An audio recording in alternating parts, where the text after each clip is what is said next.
All righty.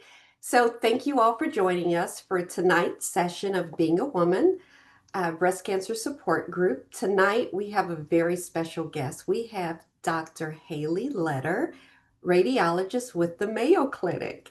So, I am going to turn it right over to you. All right, thank you very much, Terry, and thank you, Miss Pam, as well. I'm super honored to be here with you all tonight. I know this is a very, very special group. You guys are close-knit. You've been through a breast cancer journey, or you know someone who has, and so that's kind of you are the reason that I'm in this type of job. You know, it's patients like you who we can find breast cancers when they're treatable and when we can have our best possible outcome. So feel free to definitely interrupt me anytime. Like I said, my big disclaimer is that I'm really an end user here of AI, and actually the Chat GPT made this title. I thought it sounded cool, so that's actually AI generated as well. I'm getting to use Chat GPT a little bit lately in the last couple of months, but feel free to ask questions. I tend to be a little bit of a talker, a little verbose when I'm giving lecture. I really, really like giving lectures to like resident physicians. I always tell them, oh, I'm going to finish early, and then I usually kind of run late. But I really am going to try to finish. So we have plenty of time for questions at the end as well. Just a little bit of an overview. I just want to talk a little bit about like the role of radiology and what we're doing in breast cancer screening. There's some hot topics that you've probably heard about in other groups or at your radiology appointments or at your oncology appointments or things. Some of those hot topics I wanted to briefly touch on that is kind of relates to the overall theme of AI are dense breasts. Obviously, I am going to talk about AI and how it helps with breast cancer detection and risk assessment. And then we're going to talk about supplemental screening, so screening tools on top of mammogram and when those are maybe appropriate. And then at the end, we'll have questions from you all, okay? Um, so what role does radiology play in your in the role of breast cancer screening, but also in treatment and things like that? So it's kind of a simple sounding question, but I think sometimes my own family members don't actually know some of these things either. So basically, in a nutshell, mammography is the gold standard for breast cancer screening. It's been around 40, 50 years in this country since really like the early 80s, late 70s even. Lots of randomized controlled trials validating it as a screening tool and showing that it reduces mortality from breast cancer. Other modalities such as ultrasound, MRI, NBI, which is a study that we use here at Mayo, they're all really great tools, but they're supposed to be used to supplement mammography, not to replace it. And so we'll talk a little bit about some of those later on. A radiologist, just in case people don't know that, that's a physician. So just like your surgeon or your oncologist, so this is a physician that's gone through medical school. We typically do 6 years of training in radiology after medical school. So it's a fairly long training program. We get trained in all sorts of types of body systems, neuroimaging and body imaging and all those things. And then at the end of our training, we usually pick a subspecialty. So somebody who's reading your mammogram, typically somebody who has a fellowship, a year-long extra training in breast radiology. So we work closely with all the other clinical doctors. So most places like Mayo Clinic or UF or U Miami or wherever, they're going to have a tumor board type of a conference where every week people that are involved in breast care are going to meet and go over complex cases. So we're a very important part of that as far as sharing cases with them and helping to show what the findings look like on the pictures and those kind of things. So we are a part of the healthcare team, and we do like to interact with patients as well and answer questions for them. So what is a mammogram and who needs one? This kind of like a summary slide, and hopefully we'll kind of clarify some common questions that we typically get. So a mammogram is an X-ray of the breast. So it uses ionizing radiation. So there is a little bit of radiation exposure. It's just like a chest X-ray or like an X-ray of your knee. So there is radiation involved. It's very, very minimal. There's different types of mammograms you may have heard of. So screening mammogram versus diagnostic. So I know Terry and I were talking about this a little bit. A screening mammogram is really just a mammogram that's done where the patient comes in, they don't have a concern. they get their pictures taken. They typically leave and get the result later on after they've already left. Diagnostic is usually for addressing either a symptom that a woman has or addressing an abnormality that we saw in a screening mammogram. So a diagnostic is just a different type. It's kind of a different workflow, but really the imaging is the same. So it's the same type of a picture. You can see down here at the bottom a little tiny snippet of a mammogram image. This is the right breast, this is the left, this is the up and down compression. So typically we do the up and down compression on each breast, and then the sideways that's a little bit obliqued. And we do 4 pictures total on a screening. A diagnostic, we can do multiple different types of pictures, but it's the same type of machine, it's the same appearance to us. It's used the same type of radiation imaging. So a 2D versus a 3D mammogram is something else patients kind of frequently ask about. So 2D mammograms, basically they kind of take a picture of the breast as I was talking about, kind of up and down in the sideways compression, and it looks kind of like this picture down here, versus a 3D mammogram where it's actually, and I don't have a good example for you on this slide, but a 3D mammogram is where almost like a CT scan, where we can actually scroll through a stack of 2D pictures. So the machine actually moves and takes an image at every single point as it moves along. And so we get this very, very large data set study that we interpret as we scroll through. And it's really kind of our improved mammogram. I have a slide about that coming up. 3D is becoming more and more like the standard of care. The common expression nowadays is it's the better mammogram. Screening guidelines are really like all women age 40 and above should undergo annual screening mammograms. The one exception would be if you've had a mastectomy, whether you've been reconstructed or not. The breast that has undergone mastectomy typically does not need screening. We would only image that breast in the setting of a new symptom, and an often ultrasound or something like that would be more of a first line. But if you've had lumpectomy, radiation, those are all patients who typically can go right back on to screening after treatment is done. So like even when I was a resident, several years back, diagnostic mammograms were often done for women who'd had history of breast cancer. And that was more so, like I said, it's the same type of images. It's no higher quality pictures. Really, the benefit of the diagnostic in those type of women was thought to be that you got your results while you're there. So if there is something abnormal, we can do more pictures. We can come talk to you about it while you're still there. But studies have shown that a screening mammogram, again, it's the same exact technology. A screening mammogram is just as effective as doing a diagnostic as far as catching cancer recurrences in women who've had breast conservation, so lumpectomy surgery. And then, of course, there's going to be women because of their risk factors and things that may need a mammogram younger than 40. And we'll talk a little bit about, as kind of the second half, about like women at higher risk. And so we'll kind of get into that a little bit more. So this is just a little slide about the 3D mammogram. It has kind of several names. Tomosynthesis is a common name that it's called, digital breast tomosynthesis, DBT. So there's lots of little names for it. But essentially, this is an example of a 2D mammogram where this woman has fairly dense breast tissue. All this white here is just her breast tissue, and it makes it a little hard on us to see things in that mound of tissue.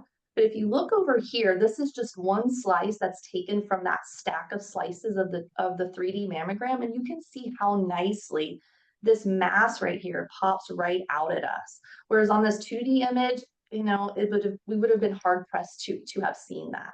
So tomosynthesis or 3D mammogram, really the main goal is to improve the conspicuity of tumors. And so it decreases that overlap of tissue that we see so commonly, especially women with dense breasts. It increased our cancer detection modestly. So it's not to say that, oh, we have this magic bullet of an exam now that we can catch all cancers early and easily. It does improve our cancer detection. Maybe if we're being honest, not as much as we had really originally hoped when the FDA approved TOMA back in the 2010s, and then Medicare started reimbursing like 2015. So we've, the last 10 years or so really gotten lots and lots of data on TOMO, and to show that it's good, but maybe it's not enough in certain women. One good thing about TOMO though is that it really helped us with our callback rate. So 30% decrease in women that don't actually have a breast cancer, but we're calling them back from a screener to get a diagnostic. So that's an important thing as well. Our goal is to not, obviously we realize most women aren't going to have breast cancer, so we don't want to send out a lot of what we call false positives, where women are having to come back, make another appointment. Often this is with a copay now, an out-of-pocket expense, and may lead to ultrasound or a biopsy of something that's not a cancer. So when we can decrease our callback, that's really important to us as well. Any questions so far? Yes, yes. Yes, Ms. Pam. Go for it. Okay. Well, I wanted to know what role, maybe I'm jumping the gun again. What role does AI play in the detection of breast cancer as opposed to 2D and 3D? Yes, ma'am. I'm going to get to that in like 2 more slides. So I'm going to hopefully answer that for you. So I'm going to explain that to you. But I kind of wanted to set the stage of how, trying to maybe some misconceptions of women. And I mean, I could talk all day about this topic. It's such an important topic.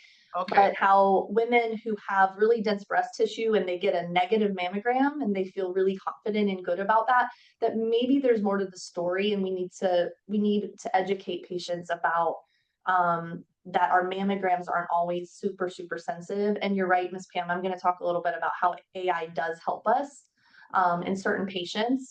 So just I already kind of talked about this a lot, but dense breast is a problem for us. So you've heard about dense breast. There's now a federal law as of a year or 2 ago where we are mandated by law to tell a patient if they have dense breast tissue.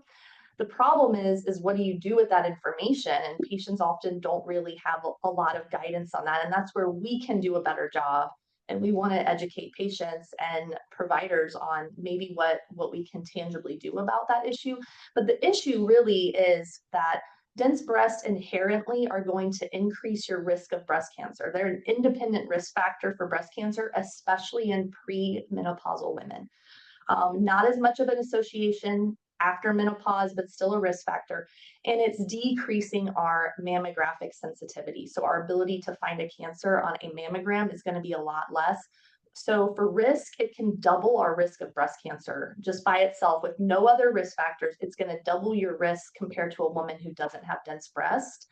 And then for the mammographic sensitivity part, sometimes it's really a coin toss if we'll find a cancer. There's some studies that show the sensitivity as low as 50% in women with really dense tissue, whereas a woman who has mostly fatty tissue, our sensitivity is usually over 90%, closer to, a perfect, shot at finding it. So a little bit, one more slide, I'm sorry, again, I don't want to go too long, but the density affects our risk. And just to point this out here, this was a really nice, there's a really, really nice website I would encourage everybody to go to and use, especially if you know you have dense breasts.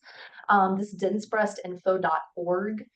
It's actually started by a breast cancer survivor whose breast cancer was missed on a mammogram. And so she's an advocate now for educating women. But this shows you that really having dense tissue, your relative risk of breast cancer is actually more than if you were on like hormone replacement therapy. And it's honestly similar of a risk as if having a mother or sister diagnosed, young prior to 50. So dense tissue is not, it's not a subtle risk factor, it's an important one.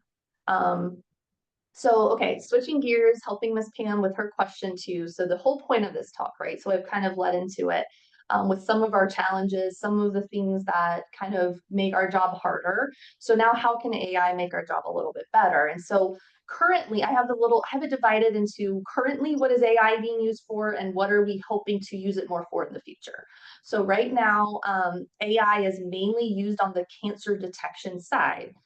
So basically an AI tool that reads a mammogram with us and gives its opinion. And so it's definitely helping us to find more subtle findings and improves early detection rates. And then again, like I said, I'll get into this kind of future, risk assessment using AI in a little bit.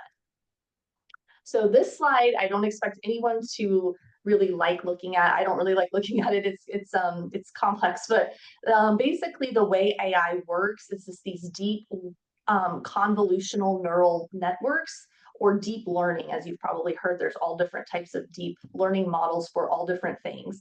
But basically what it does is the AI is analyzing every single slice of the mammogram after the mammogram images have been taken. So you're not in the room anymore, your breast isn't being compressed anymore, you're having your standard mammogram, but after the mammogram images are taken, that 3D mammogram, which is what these AI tools mostly work with, it's going to analyze every single picture of that stack.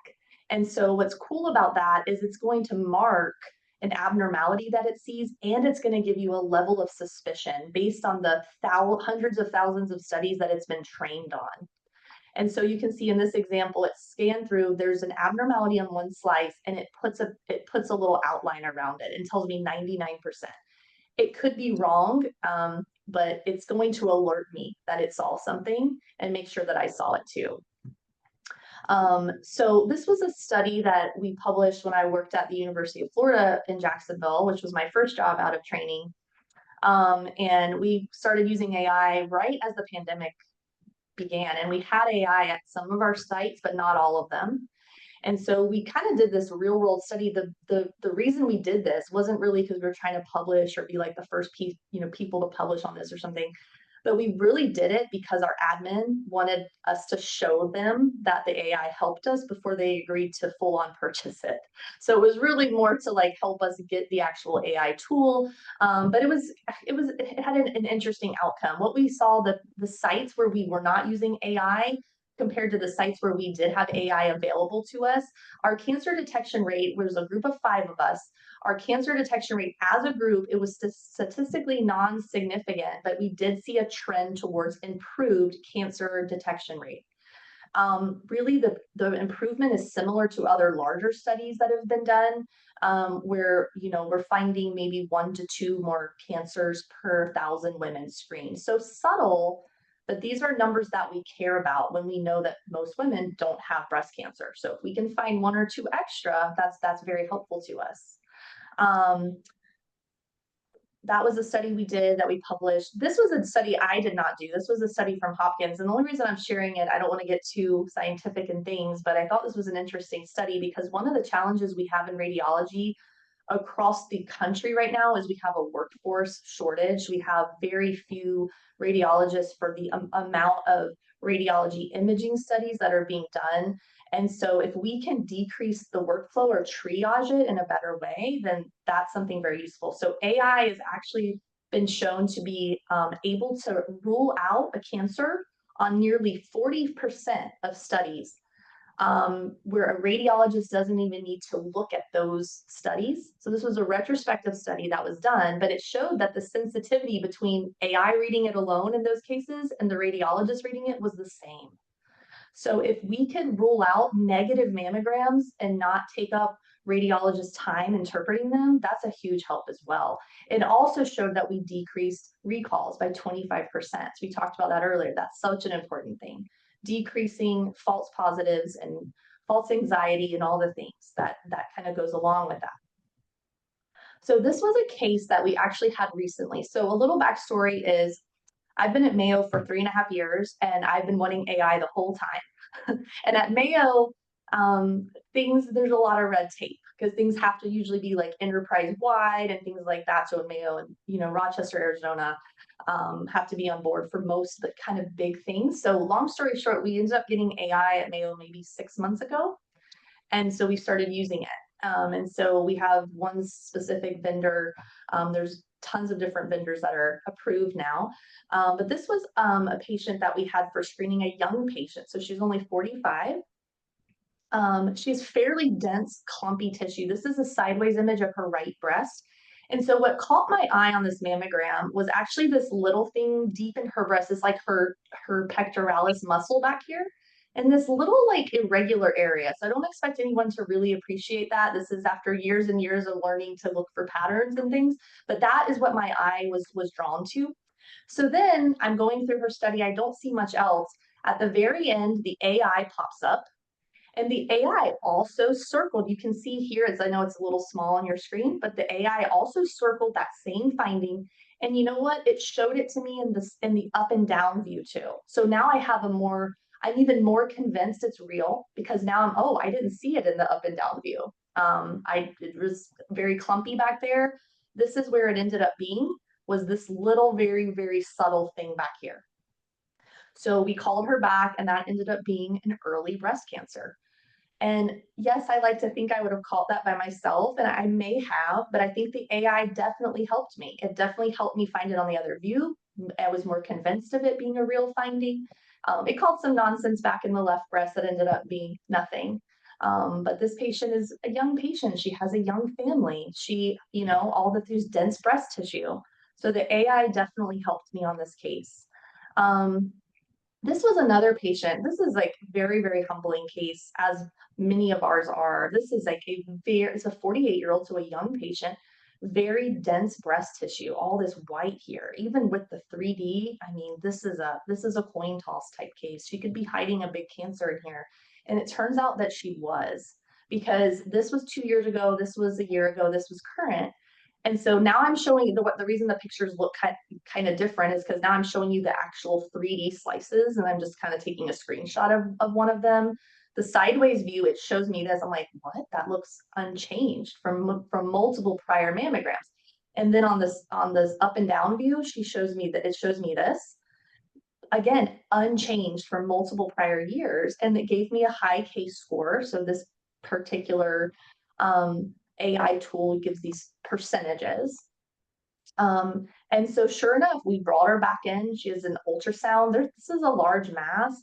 Then she actually, underwent MRI, and MRI shows this perfect match to what we're seeing on the mammogram lighting up on the right breast. And this was a grade 2 breast cancer, but it had been stable and would have been missed if it hadn't been for the AI. Okay, so and Ms. Pam, do you or anyone else have questions? That's really my little spiel on how AI can help to find cancers, especially in these women with dense breast tissue. Dr. Letter, we did have one question Okay. in the chat. Some women insist on continuing to request an ultrasound because of extreme breast density. Will 3D answer this concern and not needing an ultrasound? That's a great question. Excellent question. I do have coming up a couple slides that are going to, I think, nicely show kind of the differences in the different, what we call supplemental imaging technologies. So that would include things like ultrasound, MRI, and a few others maybe less commonly heard of or used, and to show you kind of the differences in how many cancers we can find in a screening population, kind of comparing them all. But that's an excellent question. So even though I was saying earlier that 3D mammogram has really largely replaced 2D, as far as most places don't only offer you a 2D now, they offer you 3D. That being said, if you're really getting down to like semantics and things, technically 3D would still be considered in some regard a supplemental tool, because it is extra on top of a standard mammogram. It is more information, more images. It's not required. If a place that offers mammogram screening, they are not required to offer 3D. Insurances do pay for it now. Most of them have been kind of suckered into paying for them, but they technically it is a supplemental tool in some ways of kind of thinking about it. To answer your question, ultrasound would still add a little bit of cancer detection, and especially in women who have dense tissue. There would be an added benefit of ultrasound even with the 3D. Even with the 3D with AI, there should be a little bit of a benefit of ultrasound. I'm hoping by the end of this talk, though, that I can convince women that MRI is probably our best screening tool. And that is probably our most useful tool for supplemental screening in women who are dense tissue, but also women who have an increased breast cancer risk. So I hope to better answer that question as we move on. But so I'm going to switch gears a little, hopefully answer that question and any others that come up. But one of the what I think AI, this is the part I get excited about. This is what I think AI is really going to be used for in the future, and what we're currently working on research here at Mayo, Florida. So everything I just talked about is exciting and cool, and you saw some like anecdotal cases too of things that's helped me help patients, obviously. And AI is great, and I'm so happy that we finally have it here. So I'm not wanting to dismiss how happy I am about the AI and what it's used for currently. It's so much better than not having it. But I think at the end of the day, as you guys saw in some of those graphs I showed and things, that the cancer detection is marginally better. You're never going to make, even with the best AI tool, we haven't been able to bump our cancer detection from 6 per 1,000 women to like 15 per 1,000 women. It's just not going to, it's very unlikely to happen, because at the end of the day, mammogram is a limited tool because of dense tissue, even with AI. So where I think AI really has the potential is to help us figure out a more personalized screening approach for patients based on their mammogram image and the AI's assessment of that image. Just in general, how complex is your tissue? Not just how dense are you, but how complex, what textures and patterns, things that I'm not trained when I'm interpreting a mammogram to look for per se, but things that the AI model has been trained to analyze that are really beyond like the human eye, kind of. The complexity is the way I kind of think of it. And how can that assessment of a mammogram now guide me to help other women know would they benefit from different other screening tools such as MRI? So that's really where I get excited, because we know we have these other tools. We don't currently, in my opinion, optimize their use in screening populations. So how can AI help with that? I really think that is the future. I feel very, very passionate about it. I want to ask a question. Yes, ma'am, please go ahead. Okay. I ask these questions because I don't know. Okay, so I'm not a doctor or in a medical profession or anything. The people who I go out and serve, these are some of the questions that we would ask, and I don't want anyone to think that that it's not valid, because to them it is, and it is to me. What I want to know also, I have thousands of questions to ask, but this one, when the cancer, let me put my glasses on. When the cancer has spread through the lymphatic system, what's the role of AI? Can it detect when it has spread through that system, and can it follow it? Where can AI follow where the cancer cells have broke off and went through through the system and landed somewhere else? That's what. No, that's an amazing question. And I wish I had an answer for you, Ms. Pam. I don't.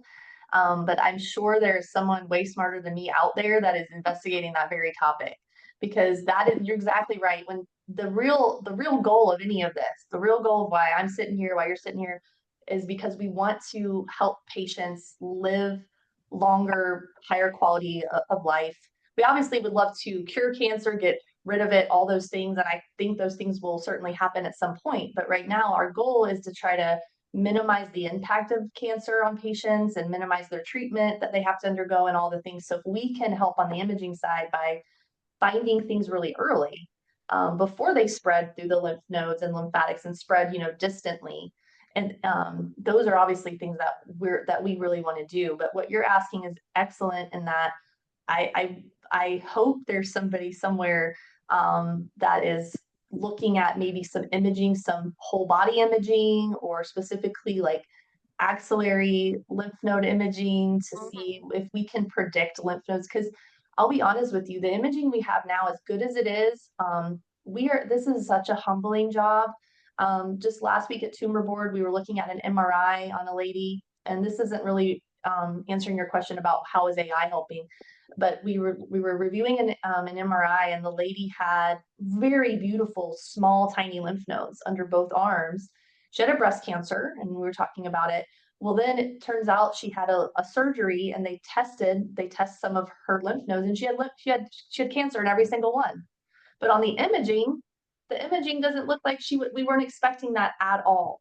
So there are cases like that, and I wish that was an isolated, zebra case, but there are cases like that we encounter frequently where the imaging, what we're seeing on even on MRI, which really is our best tool for assessing breast cancer right now, not just when someone has breast cancer, but for screening for it, as I'll get into here shortly.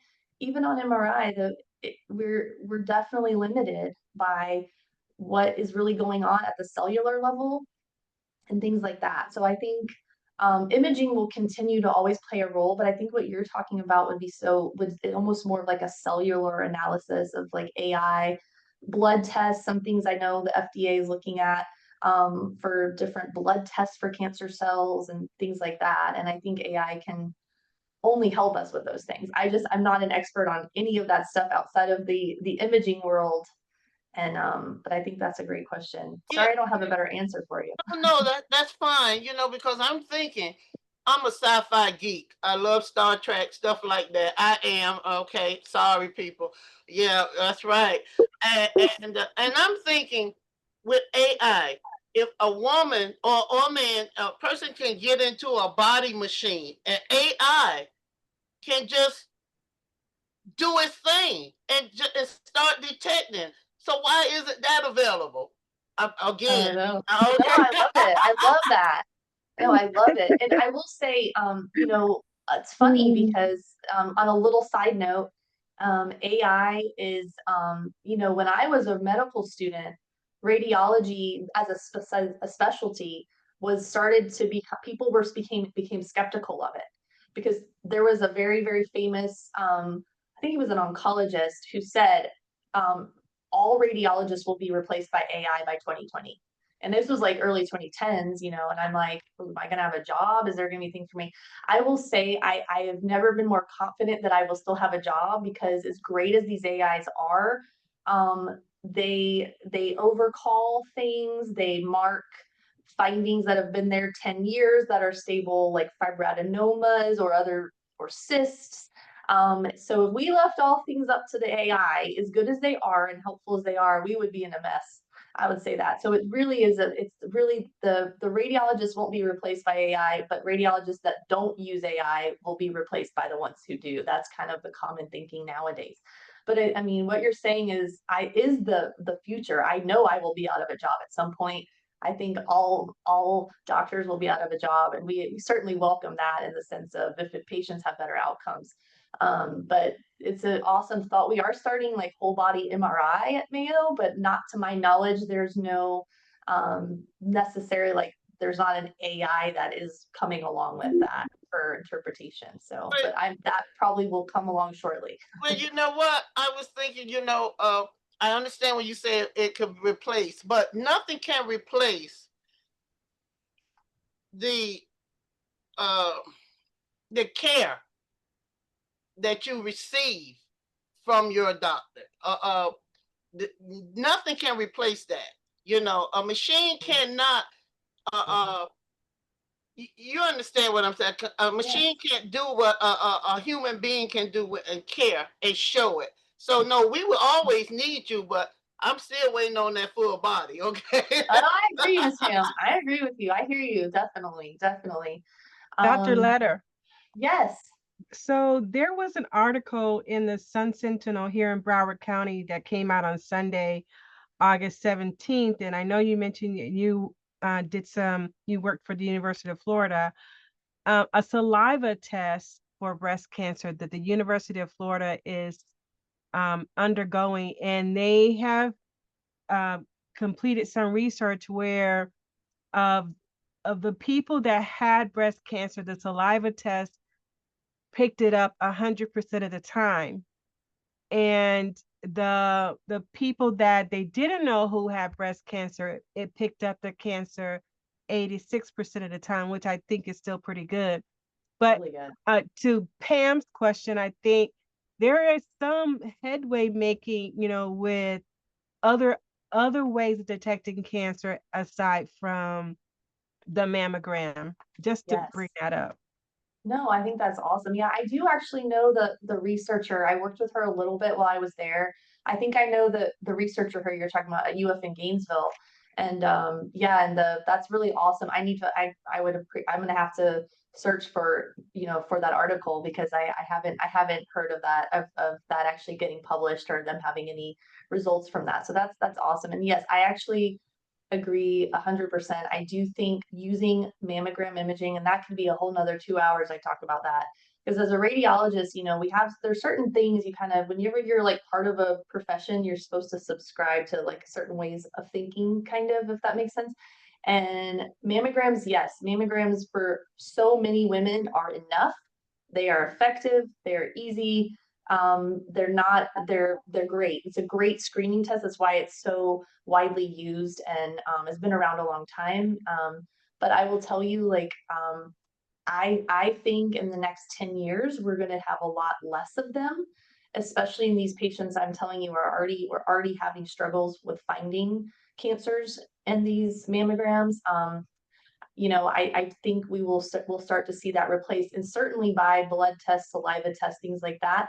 At the end of the day, like, imaging will still be needed because we'll still need to kind of localize where things are and help our surgeons and things like that.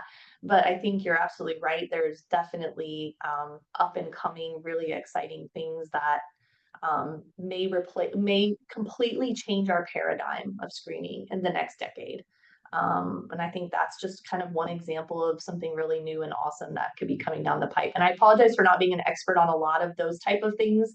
My focus obviously being more on imaging and how that really helps breast, because that really has been the backbone of breast cancer screening in this country. But obviously we're not tone deaf in the sense of we obviously welcome all different types of screening that are effective, and um, hopefully that in the 10 years things will change in a much better way. Um, but I wanted to just talk briefly. I don't want to take too much time. I want to leave time for questions, but I wanted to talk a little bit about women who are higher than average risk or high risk or things you might hear. These guidelines have evolved a lot in just the time I've been doing this, which is really like a 10-year period. And so right when I was a resident, we really didn't consider women to be high risk just because they had a history of breast cancer themselves. If they had a family history or genetic mutations, or they had like a risk calculator tool that told them had a high risk, these were women that typically were considered high risk. But personal history, which was always odd to me, they weren't always considered high risk. But in the last 5 to 7 years, some guidelines have changed. So now we include women who have a personal history of breast cancer, especially if they were diagnosed before age 50 or if they have dense tissue. So if you're 80 years old and you have breast cancer, but you have real dense breast tissue, you would still fall into this category. Or if you're 45, but maybe you have fatty tissue, but you were young at diagnosis. So this is a lot of patients. Like at least I would say half of breast cancer patients are going to fall into this. And so how do we calculate risk? I'm not going to get too much into this, but the current ways are kind of a little bit cumbersome when we're talking about, like, we have questionnaires, and women who, like I said, some women can automatically fall into these high risk categories by having a history themselves, or they have a BRCA mutation or something. But there's other women that may not have any of that, but still may be higher risk for breast cancer. And these long, as it's kind of an example of one of these calculators I found online. It's a lot of questions. You need to know a little bit about family history. Like, do you have somebody who's had breast cancer? You have to add all the family members. It can take some time and knowledge of family history, family tree, what type of biopsies. It's kind of cumbersome. And so can AI help with this? That's kind of what I was alluding to earlier a little bit. This is what I think AI and breast imaging is really going towards.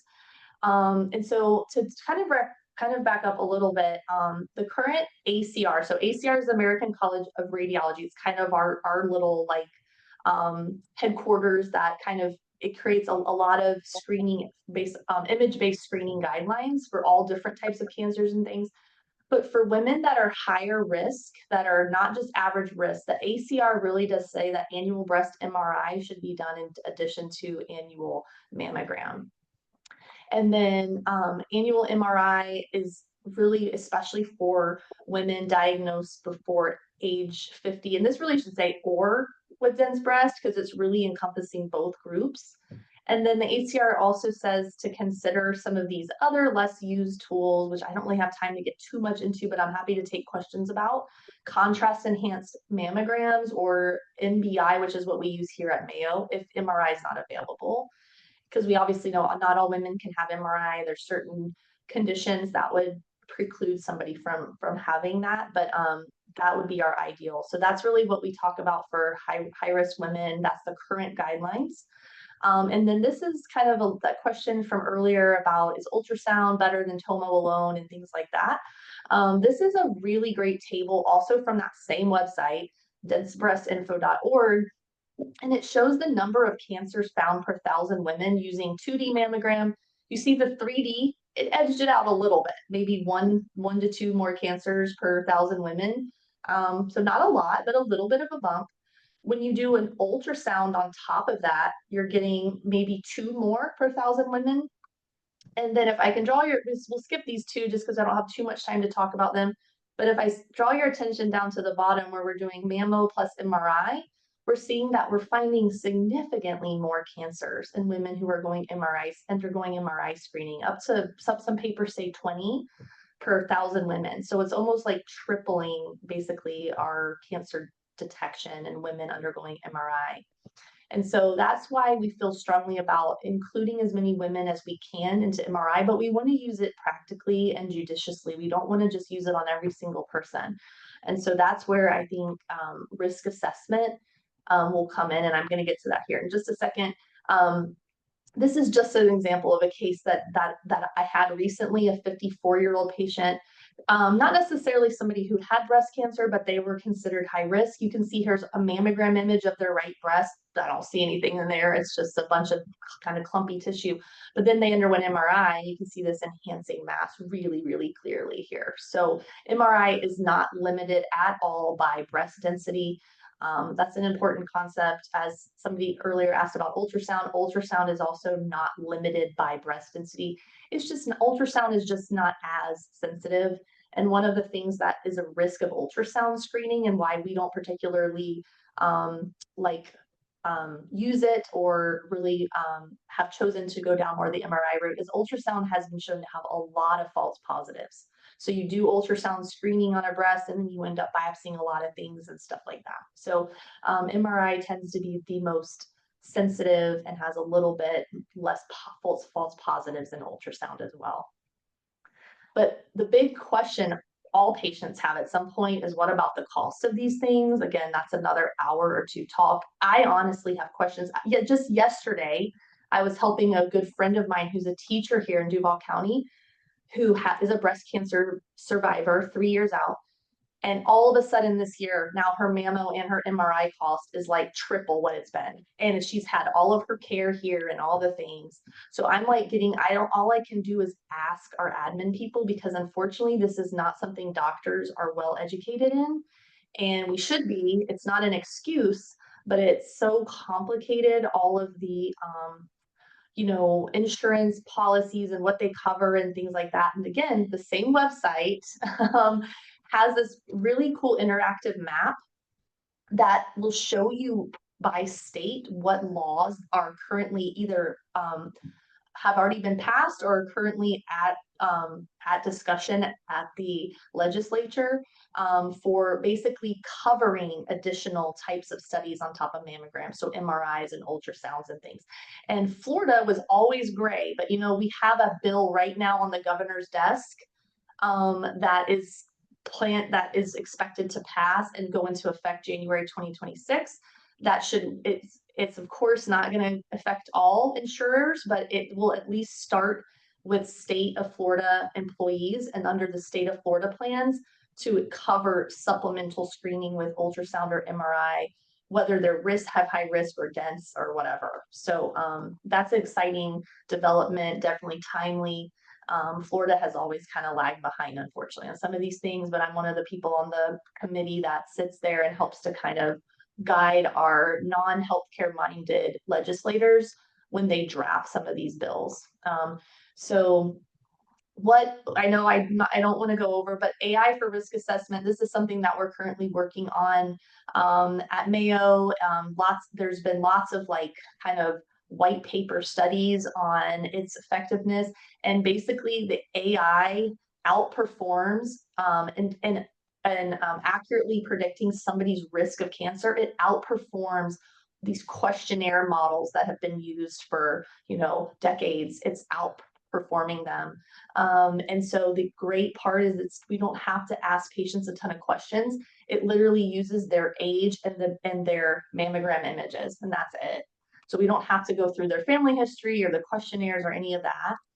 Here's a case from a paper that we actually submitted for publication, so hopefully it gets accepted. But we looked at women who'd had a negative mammogram, and then we assessed all of their mammograms through the AI risk assessment, and it told us their risk. So this particular woman had a negative mammogram, can't see anything. She was actually deemed to be high risk. So this H was for high. So basically a high risk of developing a cancer in the next year. And sure enough, she underwent the MBI, the molecular breast imaging, which is kind of a weird type of tool, but we use it here pretty commonly. And sure enough, there's like a little cancer lighting up right there that we never would have seen on the mammogram. So we think this could be a really cool tool to help us triage women and say, hey, I think you need an MRI or whatever type of imaging that's available. So the key takeaways, and then I'll take as many questions we have time for. The high-risk women often will need both an annual mammogram and they'll also need MRI if possible. MRI finds cancers that mammograms miss. AI is improving detection, and it's definitely being used for risk assessment. And definitely be your own advocate. I know all of you here is a little preaching to the choir. I think most of you guys are excellent advocates for yourself, but this is something where it's not that people are trying to withhold information. I think a lot of people just don't have all the answers or the information to give you. And it's one of these quickly evolving type of landscapes. So thank you all for your attention. I did want to share this website, especially if you have dense breast tissue. This is a phenomenal website. Like, I just can't say enough good things. I've learned a lot from it. It's fantastic. I have zero stock in it or disclosures or anything like that. I just really like it. So any questions anyone has? I'm sorry I talked a long time. Sorry, Terry. No, you're fine. We are good on time. So yeah, unmute if you have questions. As people are unmuting, I don't see anyone unmuting yet. I do have one quick question. Speaking of dense breasts, with the state, with the federal law that said that now we have to receive in our mammogram screening results whether or not we have dense breasts or not. Why is it that sometimes if you change an imaging center, one imaging center will say, yes, you have dense breasts. And then 2 years later, you get a 3D mammogram at a different imaging center, and they say you don't have dense breasts, and to you, your breasts haven't changed. Yeah. That is a fantastic question, and one that we get pretty often. So the density basically is the breast density categories that everywhere technically uses, because everywhere is all mammography centers are very, very closely regulated by the FDA. So everything we do with mammograms there is a federal law that guides like very strict. I mean, up to like language that we put into our reports, like it's that specific and precise. And so there's really 4 main categories of breast density, with the first category being like a fatty tissue, the second one being like there's a little bit of dense tissue elements but it's still considered non-dense, and then the third one is like more dense, and the fourth one is like extremely dense. So most of the cases I showed you were one of those 3 or 4 category 3 or 4. And so really that divider is between category 2 and 3. But I'll be honest with you, it's a subjective, qualitative assessment. We look at the tissue. If you ask 10 people, which you might not get every single one of them telling you, yes, you have the second category or the third. So it's very subjective. At Mayo, we recently, one of my colleagues developed an AI that really also assigns a density category. So we tried to, that keeps it a little more objective, because I guess in our minds now it's a computer assigning it, and we just have to make sure that we agree. But just last week, it's kind of funny you asked this, was last week I had a patient call and get really mad at their ordering doctor because their mammogram, because patients can also see the reports now more than they used to before, like the CARES Act. They can see their reports, and this patient was livid that I had given them like a category 2 and they used to be a 3. And I was like, whoa, like this is why this happens and that kind of thing. So you're right, it's subjective, and that could explain why you might be right on the border, if that makes sense. And that way, when you hear it at some places and other places you don't, you may assume, I don't know if it's a correct assumption, but that you may be right on the border of being dense and non-dense, like category 2 versus 3. Does that make sense? It does. I wish And I I had think, examples I could have shown you guys of that, but that dense breast info, oh my gosh, that would answer every question about density for you. yeah, It's so thank helpful. you. Yes, And I ma'am. see Carlin has a question. Yes, I wanted to continue in this on this line of questioning about dense breasts, and why is there not more information given to the patient that this means that you are high risk? I was just getting this additional information on my mammogram saying that you have dense breasts, but nobody is saying that, okay, so that puts you in a high category, and because you've had a previous lumpectomy, that you should maybe have an MRI. Nobody's saying that. You just get this statement, and not even by the time my physician gets the thing, all she says basically is, oh, your mammogram was negative, Mhm. you know? So why That aren't is, they giving more information to patients that this is yeah. a high risk category and that they need to be paying closer attention and maybe working with their physician to recommend MRI every 2 or 3 years or something? That's an excellent question. And I feel like that is something, what you just asked is like something that I have spent many, many hours thinking about and trying to figure out how we can do better. Because what you're asking is how do we educate patients about their breast density so that they aren't ultimately, like, I feel like it's almost like we're like misinforming the patient in some ways. So, I mean, that's how strongly I feel, is like if I give you a negative mammogram and your breast is completely a whiteout of dense tissue, and I'm telling you that you have a mammogram that is negative, and that's really, to me, like false reassurance. I don't know what little cancer could be hiding in there on that mammogram. So these density laws that came out, that really, that they were born out of that spirit of like, they wanted to inform patients, but where they kind of fell short, in my opinion, is they did a good job at requiring us to inform the patient that they had dense tissue, but it doesn't require anything further. So nothing about what do you do with that information. No. So I think it's really up to, I personally feel like as a radiologist that this is what I do all day. I really need to be like really well versed in the current guidelines because they are evolving. And honestly, when I started my career, the guideline was not for women with history of lumpectomy to, get anything, on top of mammogram, unless maybe they had a BRCA mutation. So like these guidelines, and even some of the guidelines that I currently give to patients about, you have dense tissue, you should get an MRI because you had breast cancer, those things.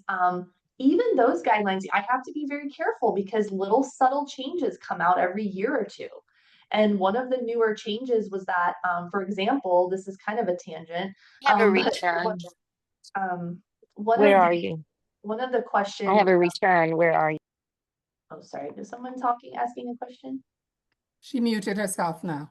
Okay, I'm sorry. One of the guidelines says now women who are under 40 that have like a genetic mutation and are undergoing A lot of those patients will be getting earlier screening with mammogram and MRIs. We'll start MRIs and even women as young as like in their late 20s sometimes. And so, but now our guidelines say if they're getting annual MRI, they may not even need a mammogram until 40. But I can tell you there's like one other colleague that has read that paper with me and is now changing our recommendations. But our breast clinic doctors are still doing mammograms. You know what I mean? It takes a little bit of time for like this information to disperse to the physicians and for us to learn and kind of adapt. But I think we're not doing a good job. Just be frank about it. We're not doing a good job educating patients on what they should be doing and what's the optimal thing. And if anything, I think it borderlines on misinformation. Yeah, I had a personal experience that January 2024, my mammogram was negative. Mm-hmm. And I had in October, I had my physical, and I mentioned to my doctor that I had some pain in my left breast. And she said, "So do you want to move up your mammogram?" And I said, "Oh, it's in January, no big deal." If I had known that I was in a high risk category, I would have said, "Yes, let's move up the mammogram." So I waited till January 2025.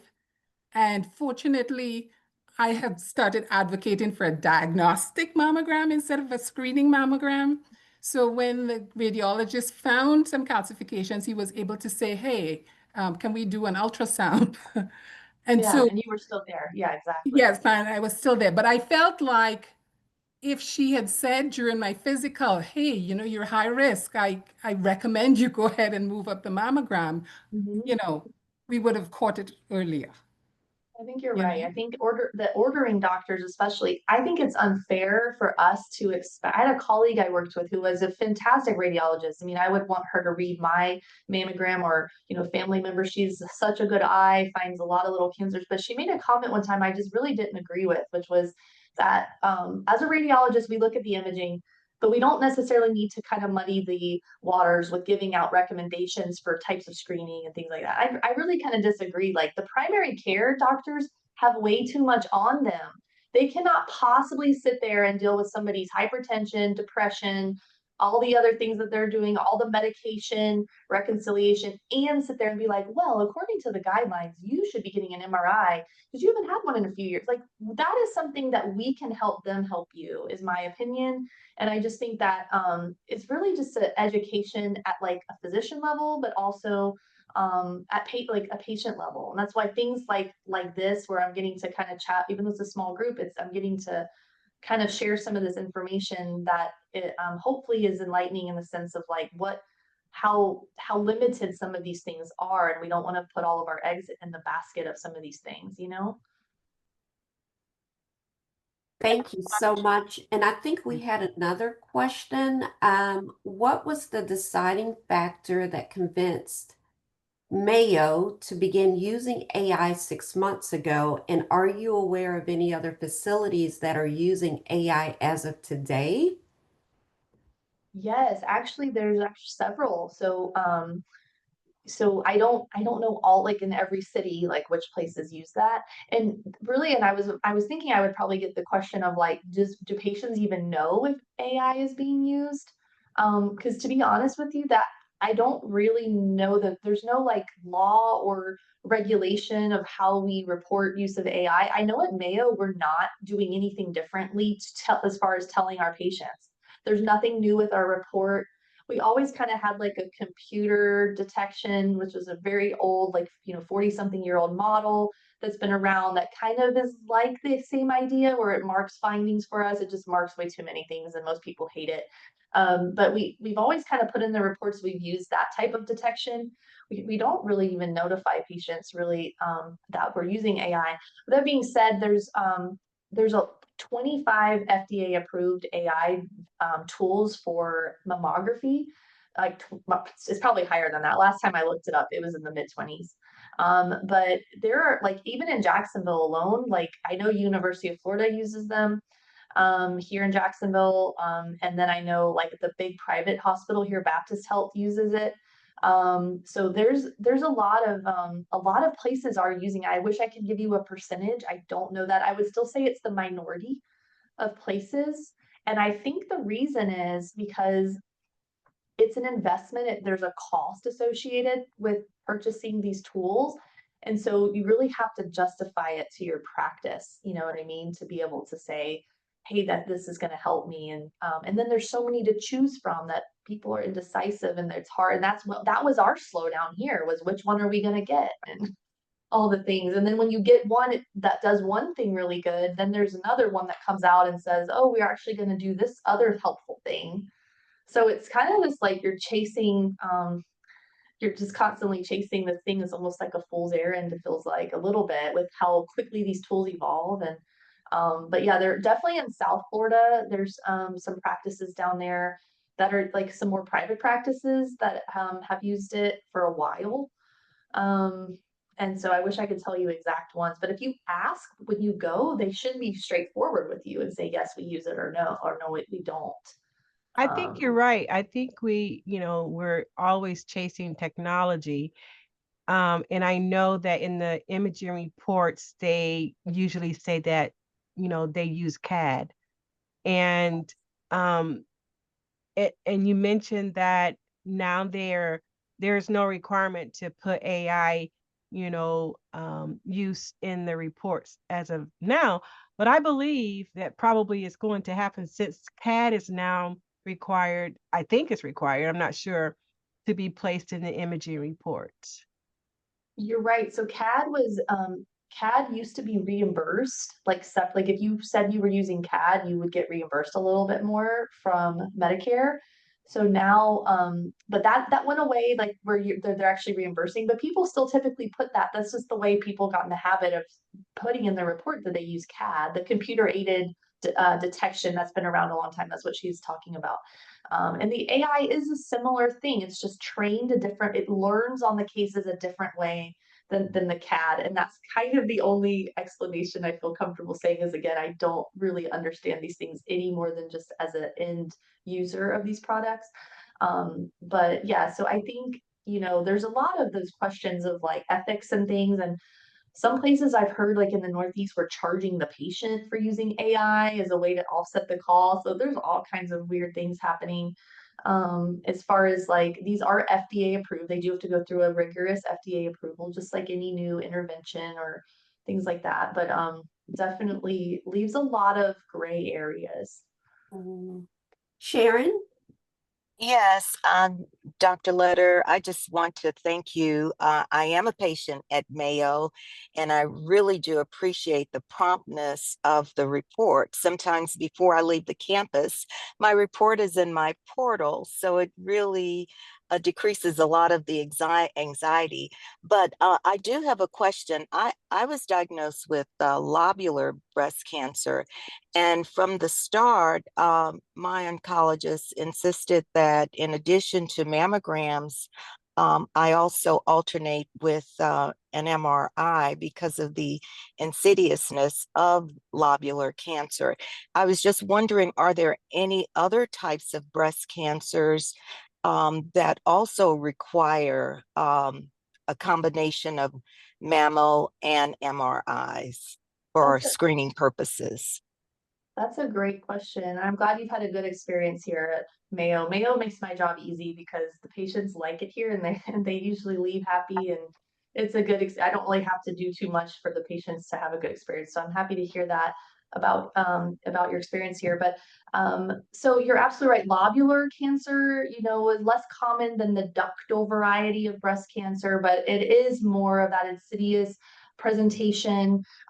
It's sneakier in all sorts of ways. It's very easy to miss on mammogram. So whenever we have a diagnosis of lobular, we almost always are going to recommend MRI up front, like at that diagnosis stage, because we know that the risk that lobular may be larger than what we saw on mammogram or ultrasound, or the risk that it may even be in the lymph nodes is more, and the risk that it's in the other breast. And so there's a lot of things that the MRI can help us map out much better than the standard mammogram. But that being said, to answer your question about after treatment and going on for screening, so we currently actually don't really break down at least the ACR, guidelines that I was talking about earlier don't actually break down for us between lobular and ductal. As far as women who've had lumpectomy and want to pursue that high risk screening. So MRI, we use that all the time in women who just had ductal cancer as well. And really, there's no big designation in the current guidelines between like an invasive cancer and like a stage 0 non-invasive like DCIS. We still use MRI a lot on women who all they had was DCIS. So again, I think this is why this AI risk assessment thing, and I keep harping on it. I know I sound like a broken record, but the AI risk I think will be so helpful in figuring out which of these women with maybe like fattier breast, or maybe they have dense tissue, but their cancer was low grade and their mammogram is still pretty easy to interpret. Like, how can we, maybe some of those women don't need MRI. So the goal is not just to get more women on it. The MR table at Mayo, we have 28 MRI scanners. It's crazy how many we have. And we're doing them all weekend. We're doing them until 10 p.m. at night. We have a lot of MRI access here. But the goal is overall to get the right patients on the table, to get the right ones who need it, who are most likely to benefit. So I think, again, using these kind of umbrella guidelines that we have, where we have, personal history and dense tissue, well, that's a lot of women, or personal history under 50, that's becoming more and more common too, unfortunately. So which of those women really needs it and which of them don't? And that's really the big question, I think, for my generation of radiologists and oncologists to answer. Thank you. Great. Does anyone else have any other questions?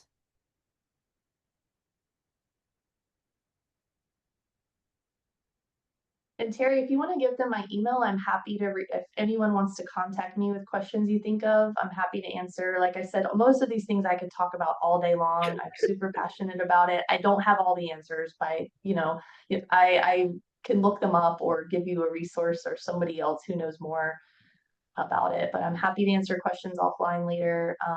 Thank you all for your time, for being here, for being advocates, for yourselves. I have one more quick question. Yes. Sorry.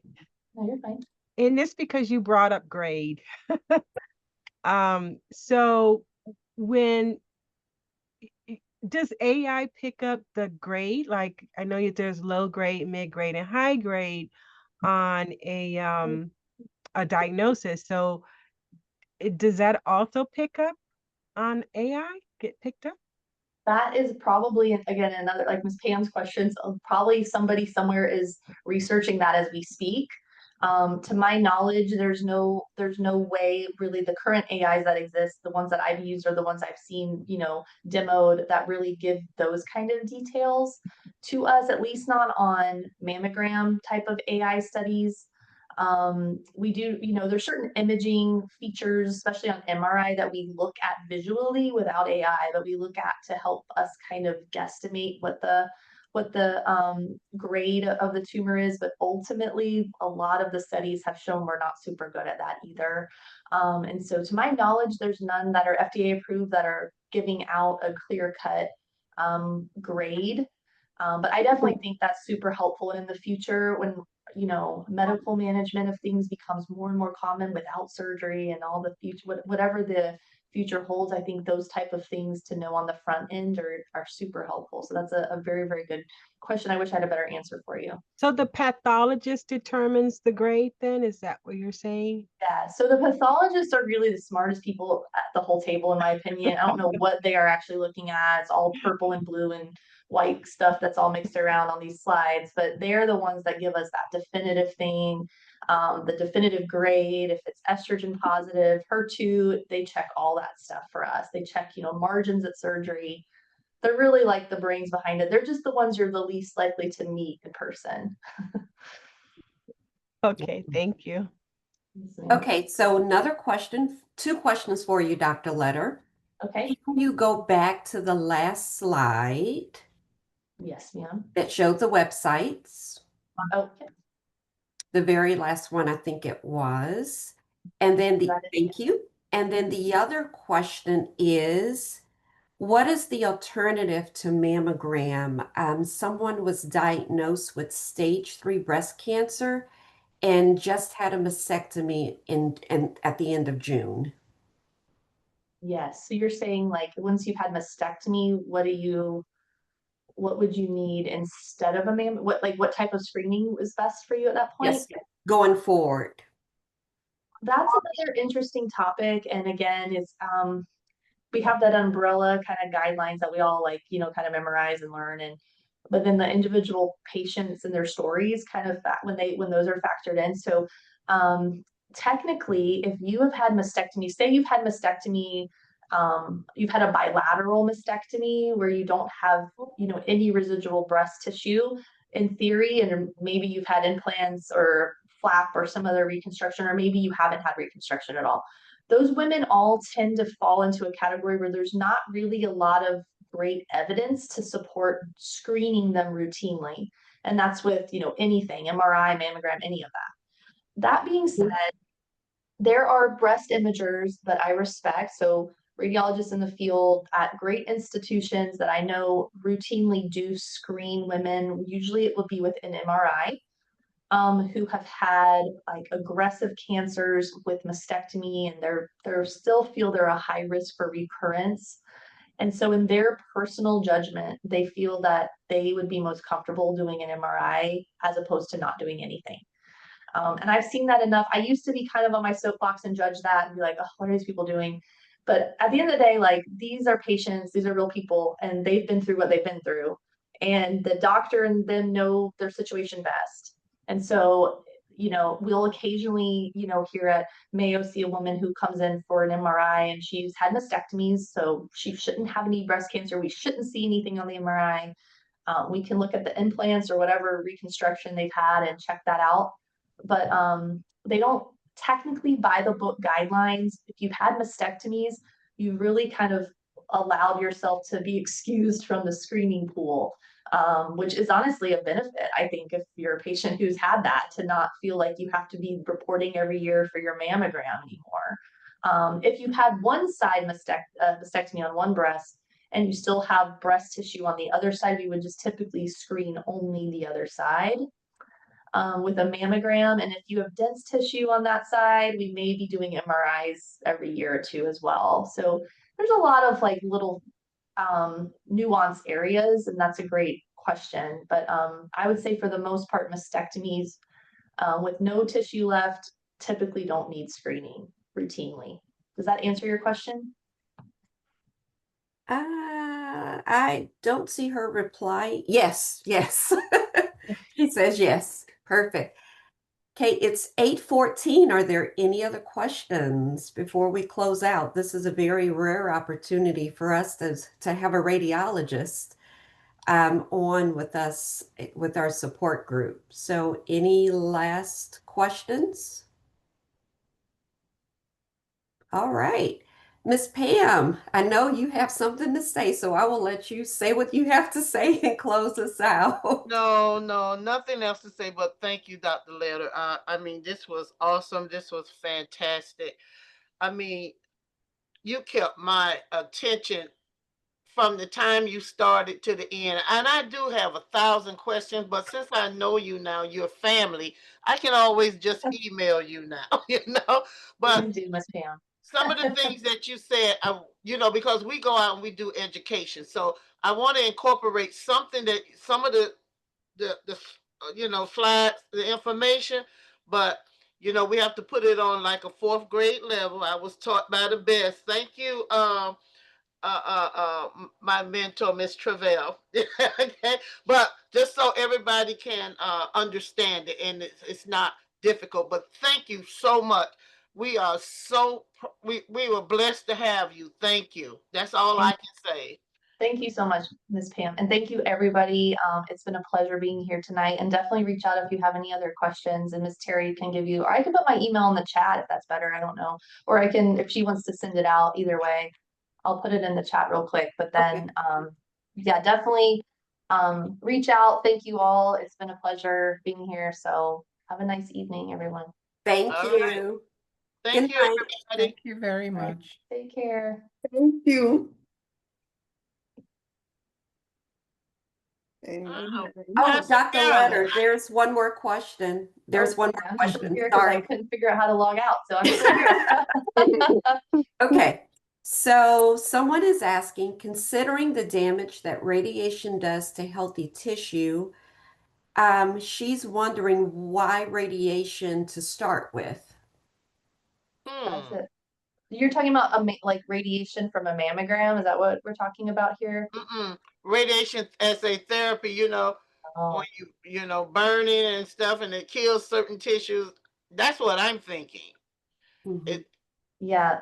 Any Any level of level of radiation. Yeah. radiation. And we get that question all the time, and you're absolutely right. Radiation is it's complicated because there's the radiation doctors who are using it to treat, breast cancer, and that has come such a long way in the sense of like how targeted that can be and focused on the tumor and partial breast. And I'm not a radiation oncologist, but I work alongside them.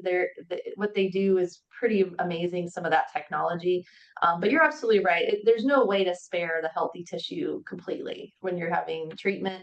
And so there are, we see odd things that happen from time to time, like a patient who's had radiation where now they actually like the ribs under that breast are a little bit weak. And I've had a lady cough and break a couple ribs, and there's things that happen. It's not completely without risk and without side effects, even though it has gotten so much better and so much more tolerated, by the patients. It used to be 6 weeks of treatment or something. Is what a lot of women who've had breast cancer in the last 50 years, 6 weeks of every day. Now they can get it down to like a week and be just as effective. I mean, so these have just come so far, but we get asked that a lot from the mammogram point of view, is like, radiation exposure.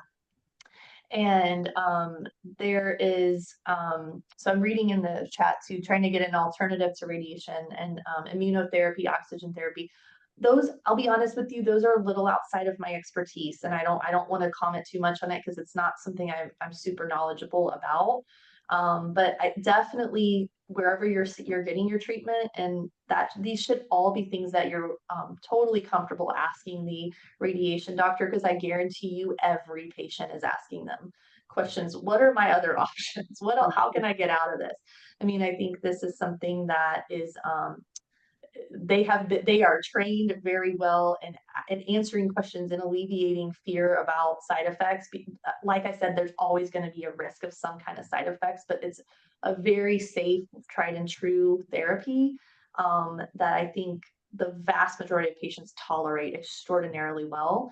But definitely don't be afraid to ask questions of these doctors. Don't get the white coat syndrome or any of that. Just ask as many questions as you can.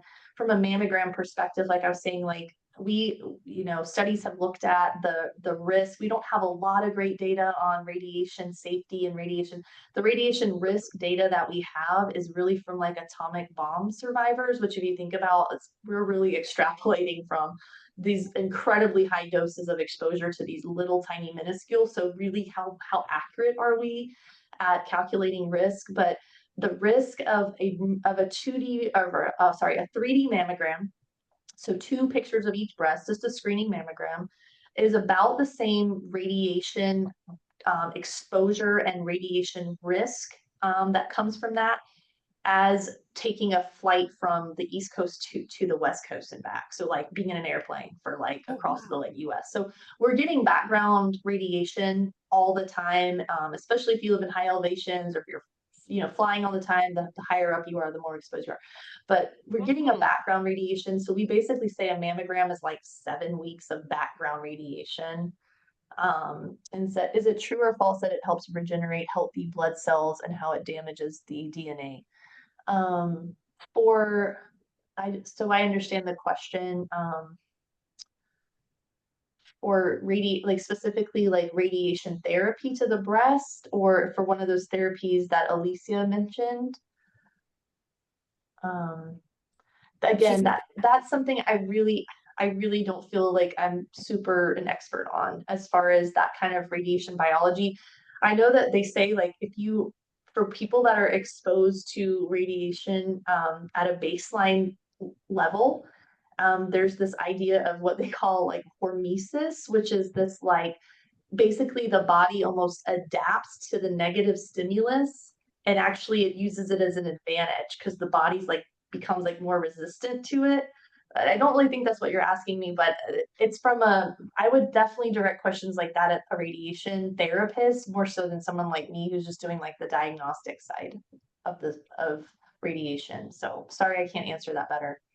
And then for the two women that asked those questions around the radiation, I'm not sure if you're aware, but early this year we had UF proton therapy on our support group. Yes. So in the Excellent. recap email tomorrow, I will make a note to make sure that I also include that link so that you all can look at that. And then if you need their contact information, we can share that with you so that you can ask those questions as well, if that helps. Yes. Yeah, UF proton, I can't say enough good things about UF proton therapy.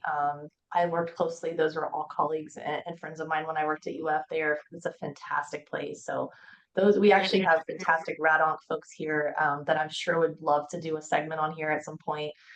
That are like some of the smartest, honestly, doctors I've ever met are the radiation doctors. And so definitely, definitely I would reach out. That's a great idea, Terry. So.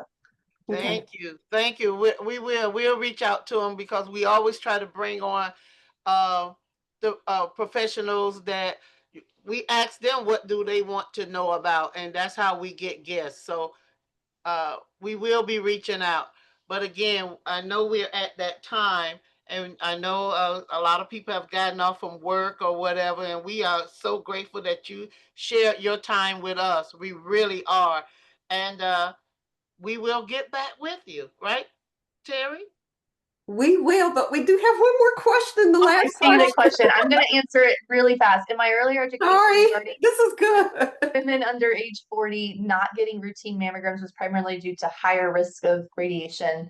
Is this no longer the case? No, you're absolutely right. That is exactly why we don't do we don't want to, we can't just start, screening women, you know, super young. There has to be like a risk benefit analysis in this, in these kind of decisions. And there's nothing magical about 40, but so we don't that's actually a reason why we don't want to be screening women who don't need it, who are on the younger side.